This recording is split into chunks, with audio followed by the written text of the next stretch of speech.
So with Joker 2 Folie à Deux dropping in October, I figured that it would be the perfect time to go through all the live action Jokers that we've had in the past and basically grade which one really was the best and just look at them overall and see what directors have chosen to do with the Joker in their movies and TV shows. And who's better to start with other than Cesar Romero's Joker, the original first live action Joker. Now I've got 7 main attributes that I want to use to grade each Joker and give them some type of numerical rating. We're going to have looks, charisma, laugh, origins, motives, relationship with Batman, and then his threat level.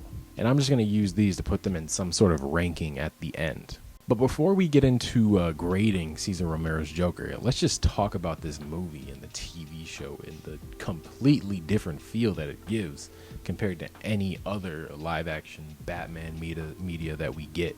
Now, as I've said, this movie and the TV show was out during 1966. I'm not sure if it continued farther on, but it does have 3 seasons, the TV show at least. So it must have continued on for a few years. But nonetheless, this was during the Silver Age of comics, which during this time, comics were actually getting criticized for possibly causing more juvenile delinquency. So these comics started easing up on some of the topics they were talking about. Some of the comics got a lot more campier, and this show obviously took inspiration from these comics and decided to be campy as well, just to keep away from the controversy of the time. And when it comes to this type of wacky and campiness in something, it usually comes down to how clever the writers are when they're creating the jokes and they're creating the crazy scenery that they've got out there. So usually there's like the good campiness that's really clever. Then there's like the really bad campiness. It doesn't even try to sound clever in any case. It just feels really bad and awkward to watch. And luckily, this TV show and the movie fits under the good campiness side of things because it's really clever, it's funny, it doesn't take itself seriously. You're there to have a laugh, and it provides that for you at many points. Now let's talk specifically about Cesar Romero's Joker.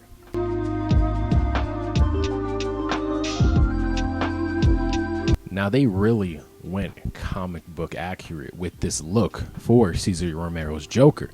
You know, they gave him the purple suit, the green hair, the red smile, the white face, and they even gave him his purple gloves. And I think honestly that was really fitting for this universe anyways, considering how wacky it is. I mean, because let's be honest, the Joker's look is pretty crazy, right? No pun intended, but it's a really wacky look anyways. So to go as comic book accurate with his look for this series, it's the best move. I think the one thing that might hold this look back, though, is simply the fact that it is Cesar Romero playing the role. There's nothing wrong with his acting, as I'll get into later, but I think his look specifically kind of hurts the look of the Joker, at least compared to the comic book counterpart. And you know, it may sound a little crazy to say that Cesar Romero's looks are the reason that the costume isn't perfect, but I mean, I'm just trying to go in depth with it. If we really want to look at it, you know, Cesar Romero's physique especially doesn't really match with what we usually get in the Joker comics. You know, even back then, the Joker was like a really skinny guy. And, you know, Cesar Romero's not fat or anything, but he's just a little bit bigger than, you know, or a lot more bigger because the Joker is like extremely skinny in the comics. So just choosing him to play that role, we don't even get like close to the normal Joker physique that we get. And then also in his face, which honestly isn't the worst in the world, to be honest. But considering the exaggerated sharp jawline that we get from the Joker in the comics, it is a little bit off comparatively to what we get in the comics. But I mean, that's going to be the same for like most Jokers, so that's not even that big of a deal. I'm going to give his looks a 9 out of 10.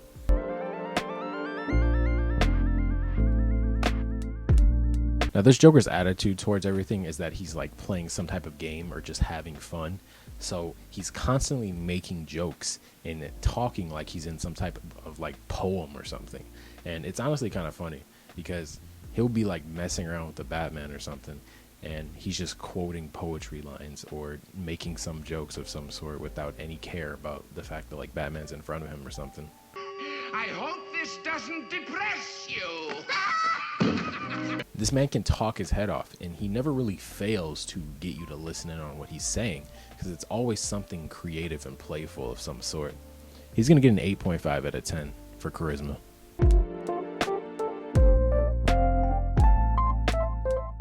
Now, the Joker's laugh has always seemed to be some point of contention for each Joker that has played the role, and it sometimes is a make or break thing for people. And luckily, Cesar Romero's Joker doesn't have a terrible laugh at all. It's actually pretty solid. It's because he doesn't try too hard when he's laughing. He's basically just laughing most of the time and pitching up his voice a little bit more. With that being said, his laugh can get a little bit too high pitched at times, and that's when it gets annoying and it's a little bit too much for me to hear, at least. And I feel like a few other people would think the same thing. But nonetheless, the laugh isn't anything too crazy. It's really solid. So I'm gonna give it an 8 out of 10.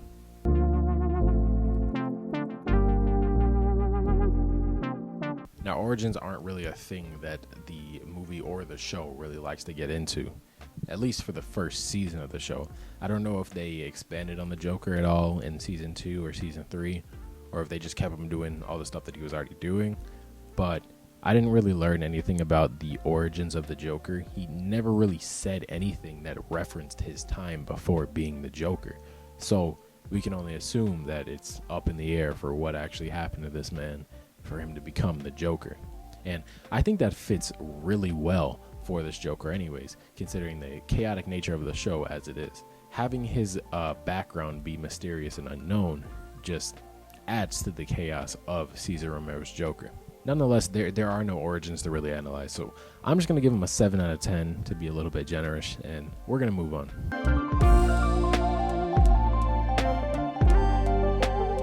The Joker's motives in this are literally like the most simple motives I've ever seen. It's basically just the Joker wants money, so he does some crime to get it. The Batman tries to stop him, so he tries to kill the Batman. And it's basically that in like every single episode that he's in and in the movie. So it's nothing really special. So we can't really grade this so highly, especially considering the Jokers that we've gotten post Cesar Romero. You know, most of them have had a really complex motives that they've gotten behind, or maybe not most of them, but you know, the good ones have had really complex motives that they've gotten behind. And in that situation, we can't grade this guy so well just because he's from an era where that might have been acceptable for the Joker's motives. He's gonna get a 3 out of 10 here.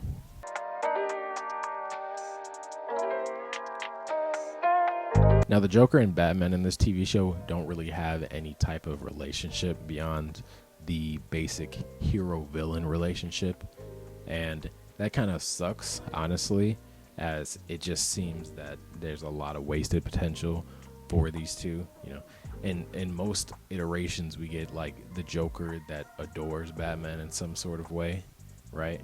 But in this TV show and movie, it's basically just this Joker's trying to do his own thing to get money in some sort. And when he sees the Batman, he's like, all right, let me kill this dude. Because he doesn't really care about him, honestly.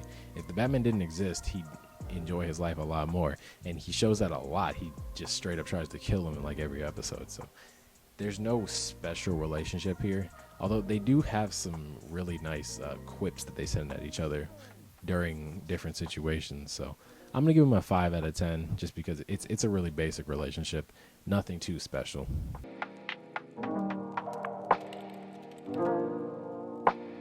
Now, I swear to you, Cesar Romero's Joker is one of the most threatening villains ever made in live action media.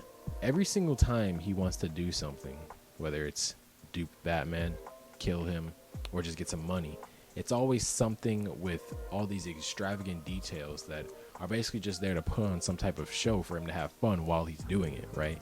And then when he does it, he's still acting so lackadaisical while basically like robbing people or just styling on the Batman. And let's add to the fact that, you know, Adam West's Batman is not like physically strong or anything. He's just a basic fighter, right? So the Joker is able to tussle with him easily. The thing is that during season 1 and during the movie, the Joker never loses under fair grounds. And I know that sounds crazy to say that, like, any of this is fair, but in the movie, he only loses because, the Penguin is in charge and the Joker's basically just following commands. But when it comes to season 1, where the Joker's doing his own thing, every single plan of his goes perfectly. And Batman and Robin only get bailed out by, plot devices of some sort. Like, literally 2 times in, like, 2 of the different episodes that I watched where they were going up against the Joker, they used this universal antidote pill that I just thought was so dumb to, give them the win in some sort. Something Joker obviously can't prepare for. No sorcery. Merely the precaution of a universal drug antidote pill. There was also one point where he had Batman and Robin in electric chairs, right? And he was fixing to kill them, right? And then there was a power outage. There was like a power outage in Gotham. So he couldn't even kill them because, the electric chairs had lost power. It was like, the plot was basically saving them every single time. So I can't say that this guy isn't threatening because he's like way more powerful than anyone else that I've seen before. He's got to get a 10 out of 10 here.